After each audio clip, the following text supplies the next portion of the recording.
پہلی بات تو اس آیت کریمہ سے یہ معلوم ہوتی ہے کہ اللہ تعالیٰ نے اپنے مومن بندوں کو دو چیزوں سے منع کیا ہے، دو چیزوں سے روکا، ایک تو کمزور پڑنے سے اور ایک غم کرنے سے. اور یہ دونوں باتیں حقیقت میں اگر غور کریں گے تو شریعت کے خلاف ہے ہی، اور یہ ساتھ ہی ساتھ عقل کے خلاف بھی ہے. یعنی کمزور پڑنا، بزدل بن جانا، اور اسی طرح غم کرنا، ماضی میں کوئی چیز آپ سے چلی گئی، ختم ہو گئی، چھوٹ گئی آپ سے، کوئی خیر آپ حاصل نہیں کر سکے تو اس پر غم کرتے رہنا ماضی کی چیزوں پر.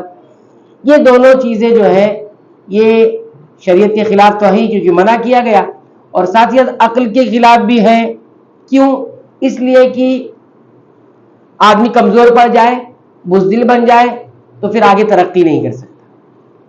اور غم ایسی چیز ہے کہ جو چیز آپ سے چلی گئی، ختم ہو گئی، تو غم کر کے وہ واپس آ نہیں سکتی.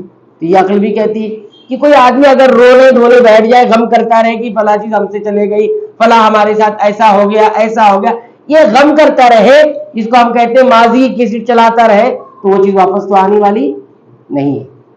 تو یہ دن رات اگر آپ کسی بات پر غمزدہ رہیں گے تو آپ کوئی چیز تبدیلی نہیں لا سکتے. دنیا کے کوئی بھی چیز آپ تبدیلی نہیں لا سکتے.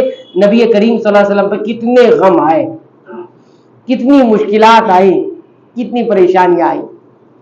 دنیا میں یتیم ہوتے ہیں، آپ درے یتیم تھے. دنیا میں یتیم ہوتے اور آپ درے یتیم تھے. تو دیکھیے ایک یتیم کس طرح سے اتنے غموں کو لے کر چلا، اتنی مصیبتوں کو لے کے چلا. آپ اپنا سفر جاری رکھ رہے ہیں اور لوگ آپ کا ساتھ چھوڑتے جا رہے ہیں، آپ کے قریبی آپ کا ساتھ چھوڑتے جا رہے ہیں. لیکن 23 سال کی تھوڑی سی مدت میں پوری دنیا تک عرب سے نکل کر اسلام اور ایمان کی دعوت سارے جہاں میں پھیل گئی. تو یہ ہے. اسی طرح آپ دیکھیں گے کہ عقل یہ کہتی ہے، تقاضا یہ کرتی ہے عقل ہماری کہ معاملات کا اور زندگی کے مسائل کا ہم مقابلہ بالکل کس طرح سے کریں؟ عزم اور حوصلے کے ساتھ کریں. بزدلی اپنے قریب نہ آنے دیں، کمزوری اپنے قریب نہ آنے دیں، اور غم کو نہ آنے دیں. حدیث میں اس طرح سے بیان کیا گیا ہے، الکیس من دان نفسہ، کہ عقل مند وہ ہے جو اپنے نفس کو رام کر لے، یعنی اپنے نفس کو قابو میں کر لے. اردو میں ایک محاورہ استعمال ہوتا ہے، رام کر لینا، یعنی اپنے نفس کو قابو میں کر لے، وہی عقل مند ہے.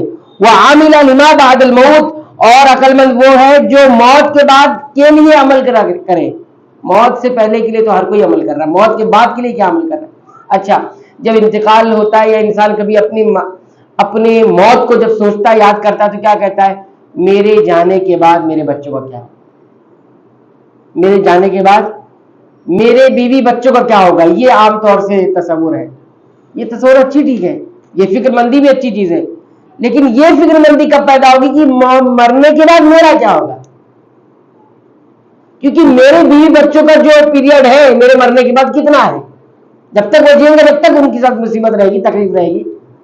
لیکن میری جو تکلیف ہے، میری جو زندگی وہ تو ابدی زندگی شروع ہوگی میری. تو میرے مرنے کے بعد میرا کیا ہوگا، یہ انسان کو شیطان نہیں یاد کرنے دیتا. یہ یاد کرنے ضرور دیتا ہے کہ میرے بعد میرے بچوں کا کیا ہوگا. بچے کیا ہے، اولاد کیا ہے، آج کل کی اولاد اور آج کل کی بیوی بچے کیا ہے. کوئی انتقال ہوا، کچھ دنوں تک غم، رونا دھونا، بس اس کے بعد سب اپنی زندگی پہ.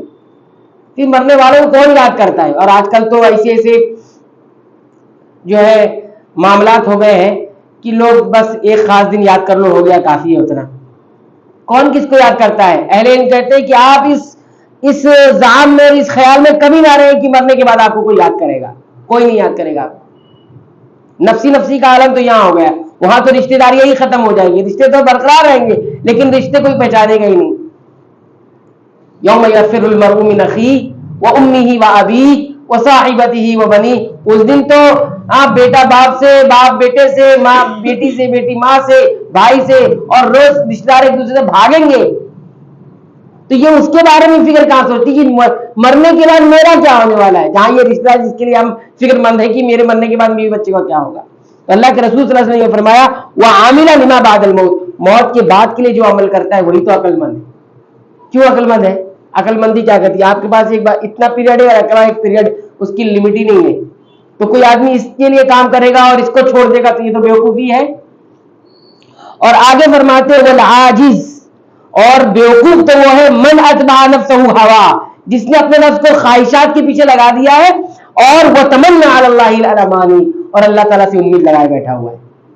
اللہ تعالیٰ سے تمنا لگائے بیٹھا کہ اللہ یہ بھی دے دیں گے، یہ بھی دے دیں گے، یہ بھی دے دیں گے، اور زندگی میں کیا ہے، اپنے نفس کی خواہشات کے پیچھے اپنے نفس کو لگا رکھا ہے، سب کچھ خواہشات کے حساب سے کرتا ہے اور اللہ پر امید باندھے بیٹھا. یہ کون ہے؟ بیوقوف ہے. اللہ کے رسول صلی اللہ علیہ وسلم نے فرمایا. آج سب کا معاملہ یہی ہے کہ ایک امید نہیں، تمنا اللہ کے اوپر بہت ساری لگائے ہوئے اور نفس کو کہاں لگایا ہوا ہے؟ خواہشات کے پیچھے. تو یہ ایک چیز معلوم ہوئی کہ یہ دونوں چیزوں کو قریب نہ آنے دے انسان، کس کو؟ غم اور کمزوری کو. دوسری بات یہ معلوم ہوتی ہے کہ اس آیت کریمہ سے ہماری تربیت اس انداز سے ہوتی ہے کہ انسان کو ضروری ہے کہ وہ مضبوط ارادے والا انسان بنے، مضبوط ارادے والا، کبھی بھی کمزور نہ پڑے، کبھی بھی بزدل نہ ہو. اگر انسان کبھی بزدل ہو جاتا ہے، کمزور پڑ جاتا ہے، بہت سارے خیر وہ حاصل نہیں کر پاتا. اگر وہ حاصل آگے بڑھتا بزدلی ختم کر کے تو بہت ساری چیزیں حاصل کر سکتا تھا. آج بہت سارے نوجوانوں کا بھی معاملہ یہی ہے کہ وہ بزدل بن گئے ہیں، کمزور بن گئے ہیں، کوئی جذبہ نہیں ہے، کام کرنے کا جذبہ ہی نہیں ہے، نہ دنیا کے لیے کام کر رہے ہیں. مسلم نوجوانوں کو دیکھو، کوئی ترقی نہیں. پڑھائی کس لیے کریں؟ نوکری کریں. نوکر بننے کے لیے تو پڑھائی ہو رہی ہے ایجوکیشن سسٹم ہے ہمارا، نوکر بننے کے لیے پڑھائی ہو رہی ہے. کیسا پھنسایا ہے لوگوں کو. نوکری کیا چیز؟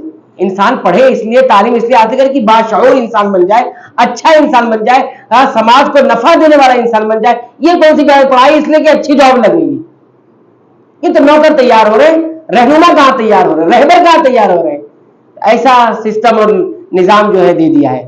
اسلام کی تعلیم کے اندر رہنما بننا ہے، اسلام کی ایجوکیشن میں کیا ہے؟ قائد بننا ہے. تو یہ ساری چیزیں کب آتی؟ انسان کمزور کیا جا رہا ہے، ڈوز دے دے کے کمزور کیا جا رہا ہے، ہمتوں کو پست، غم. یہ سب دیکھیں نا، آپ سوشل میڈیا سے کوئی چیز سیکھتے ہیں، فلموں سے، سیریل سے، میوزک وغیرہ، یہ سب چیزیں، سیڈ میوزک لگا ہوا ہے، آدمی اسی میں کھویا ہوا ہے. کوئی کسی کو کسی بے وفائی ملی، کسی لڑکے کو لڑکی سے بے وفائی ملی ہے، اور لڑکی کو لڑکے سے بے وفائی ملی ہے، اور گانا چلائے ہوئے ہیں اور اسی میں غم کرے. دیکھیے نوجوانوں کا اسٹیٹس، دیکھیے کیا ہے اسٹیٹس میں، یہ ساری چیزیں سیڈ سانگ لگائے ہوئے ہیں. کیا ہے بھائی؟ کچھ تو ہوا ہے ان کی زندگی میں. کتنے سال کے؟ 15 سال کے، 16 سال کے، 17 سال کے، 20 سال کے. ارے محمد بن قاسم 18 سال کے سندھ فتح کر لیے، اور کیا چاہیے بھی. یہاں تو 25 سال 30 سال تک ابھی تو پیروں پہ کھڑے ہوئے شادی نہیں کر رہے. باقی سارے گناہ کر رہے دنیا کے، شادی نہیں کر رہے. کیوں؟ پیروں پہ نہیں کھڑے ہوئے ہیں. ابھی اور کون سا 4 پیر لگے گا. تو یہ والی بات ہے، یہ بزدلی کس طرح سے قرآن حکیم سے ہٹنے سے یہ بزدلی آئی ہوئی.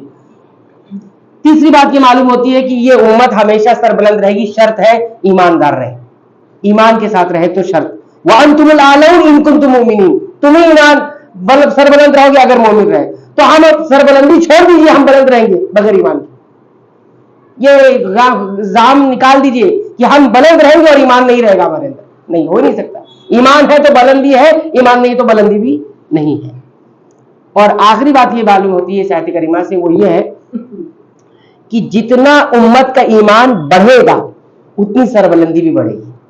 ہم نے ہر آیت میں ایک قاعدہ آپ کو ہمیشہ بتایا کہ اللہ رب العالمین جب بھی کسی صفت کو کسی صفت یا کسی حکم کو کسی صفت سے جوڑتا ہے تو یاد رکھیں جتنی وہ صفت بڑھے گی وہ حکم بھی بڑھتا جائے گا. اب یہاں پر کیا کہے گا؟ وَأَنْتُمُ الْأَعْلَوْنَ. تم سر بلند رہو گے. سر بلندی کو کہاں جوڑا؟ ان کنتم مؤمنین، اگر مومن رہے. ایمان سے جوڑا، سر بلندی کو ایمان سے جوڑا. تو جتنا ایمان بڑھے گا سر بلندی بھی اتنی بڑھتی جائے گی، ترقی بھی اتنی بڑھتی جائے گی. ایمان جیسے جیسے ڈیکریز کم ہوتا جائے گا سربلندی بھی کمزور ہوتی چلے گی، نیچے آتا جائے گا. تو آج غور کر لیں، ایمان بڑھتا ہے تو بلندی بڑھتی ہے. صحابہ کرام کے پاس کچھ نہیں تھا، ایک ہی ایمان کی، ایک ہی دولت تھی، وہ تھی ایمان. نہ کوئی اسباب تھا، نہ کچھ تھا، نہ کچھ تھا. آپ جنگوں کے حال پڑھ لیں، کچھ بھی نہیں تھا. کہاں ہزاروں کی تعداد رہتی تھی، کہاں 313 کی تعداد تھی.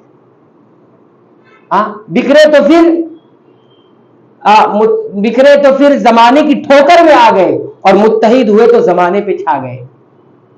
تو ان کے پاس جو دولت تھی وہ دولت ایمان تھی. تو یہاں پر یہ بتایا گیا کہ جیسے جیسے ایمان مضبوط ہوگا ویسے ویسے بلندی بڑھے گی، کیونکہ اللہ تعالیٰ نے اس بلندی کو ایمان سے جوڑ دیا ہے. ایمان کی تو فکر ہی نہیں ہے ہمیں. فکر کرے بھائی, ہمارے پاس جو سرمایہ ہے اس دنیا میں آخرت کے لیے, تو وہ کیا ہے؟ عقیدت, توحید اور ایمان ہے. اس کو اتنا سنبھالے جیسے ہم گھروں کے اندر پیسے اور بینک میں رکھ کے اور پیسے اور سنبھالتے ہیں نا, قیمتی چیزوں کو سنبھال کے رکھتے ہیں نا, یہ جتنا قیمتی سامان ہے, موبائل اگر قیمتی ہے تو اس کے لیے اور بھی پروٹیکشن اور بھی تیار. ایمان کی حفاظت کب ہوگی؟ اگر ہم اپنی زندگی پر غور کریں تو ہمارے پاس کوئی عمل ہے کہ کل اللہ تو دکھا دے اللہ یہ ہم نے کیا ہے؟ کوئی عمل نہیں ہے. حقیقت تو یہ کچھ بھی نہیں ہے ہمارے پاس. اور رہ دے کہ اگر کچھ ہے تو ایمان ہے, اس کی بھی حفاظت نہیں ہے ہمارے پاس. اس کی حفاظت خوب کریں, دن رات اس میں مشغول ہے کہ یہ کیسے حفاظت, یہ کیسے بنے گا سنورے گا, اور یہ کیسے پھلے گا پھولے گا, اس کی فکر کریں. عقیدت توحید کو کبھی ختم کی ضائع نہ کرے اور ایمان کو کبھی ضائع نہ کرے. اسی طرح ایک آیت کریمہ میں اللہ تعالیٰ نے اس طرح فرمایا, هو الذی ارسل رسولہ, اللہ وہی ہے جس نے اپنے رسول کو بھیجا ہے ہدایت کے ساتھ اور دین حق کے ساتھ. کیوں؟ لیظہرہ علی الدین کلہ, تاکہ اس دین کو ظاہر کر دے تمام دین پر. یہاں بھی وہی بات ہے, اللہ تعالیٰ ظاہر کر دے اپنے دین کو تمام دین پر. کس کو ظاہر کرے گا؟ ظاہر کرنا ایک حکم ہو گیا, اور کس کو ظاہر کرے گا؟ دین کو ظاہر کرے گا.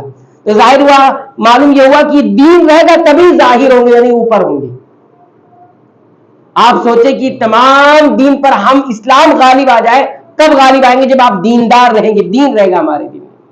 اور دین کی چیزوں کا نام ہے اسلام, ایمان اور تصور آخرت, آخرت پر ایمان. حدیث میں جس طرح سے بتایا گیا, اسلام, ایمان اور اسلام 5 چیزوں کا نام ہے, اور ایمان 6 چیزوں کا نام ہے, اور آخرت کے دن پر ایمان. یہ 3 چیز رہے گی تبھی دین اور دین اسلام غالب رہے گا. تو یہ آخری اور 5ویں بات تھی جو اس آیت کریمہ سے ذکر کی گئی ہے. اللہ تعالیٰ سے دعا ہے کہ رب العالمین تو ہمیں اپنے ایمان کی حفاظت کی توفیق عنایت فرما, اپنے ایمان کو صحیح ایمان بنانے کی توفیق عنایت فرما, اور اس ایمان سے جو رب العالمین تو نے وعدہ کیا اس وعدے کا ہمیں حقدار اور مستحق بنا دے. آمین. واخر دعوانا الحمدللہ.